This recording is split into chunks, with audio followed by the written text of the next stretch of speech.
करके वहां बहुत बड़ा मेला लग गया।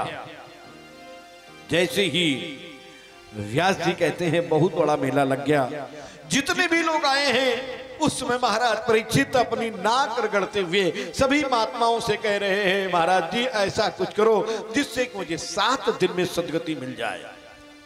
अब मुझे राज्य नहीं चाहिए, अब मुझे वहां जाना है, वहां जाना है और वहां के लिए पुण्य चाहिए।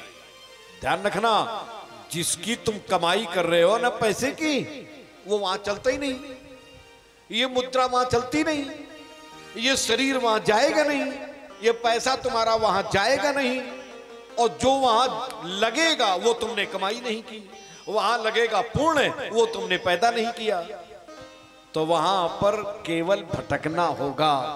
इसलिए याद रखो, जहां जाना है वहां की मुद्रा तैयार कर लो और जाना निश्चित है, इसमें तो संदेह ही नहीं है। तो सूत जी ने कहा, हे ऋषियों, जिस समय महाराज जी नाक रगड़ रहे थे, कोई व्यक्ति मेरे को उद्धार कर दे, ऐसा कोई उपाय कर दे, उसी समय भाग्यशाली जानते हो किसे कहते हैं? भाग्यशाली किसे कहते हैं? बहुत थक जाने पर अचानक कहीं वाहन की व्यवस्था हो जाए, कहीं जंगल में हैं आप, पैदल चल रहे हैं, बहुत थक गए हैं, अचानक वाहन आ जाए, बहुत भूख लगने पर कहीं जंगल में हैं, अचानक भोजन की व्यवस्था हो जाए, और नंबर 3, आप बहुत बड़ी आपत्ति में फंसे हुए हैं, अचानक कोई तुम्हारे सहयोग में खड़ा हो जाए। ये 3 व्यक्ति भाग्यशाली कहे जाते हैं। जिस समय महाराज परीक्षित को एक ऐसे व्यक्ति की आवश्यकता है जो कि इनका उद्धार कर दे, उसी समय जंगल से एक व्यक्ति चला रहा है। कौन है वो?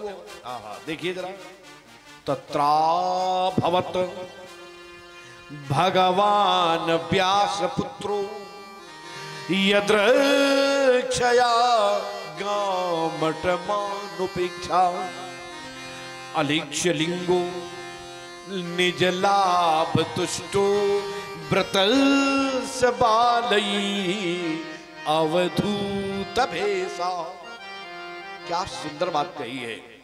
तत्रा भवत भगवान व्यास पुत्रो, भगवान व्यास के बेटा भगवान सुखदेव जी महाराज उसी समय चले यार। यदक्षया गामट मान अपेक्षा, जिनका मान सम्मान से कोई लेना देना नहीं, किसी से कुछ भी चवन्नी की चाह नहीं है,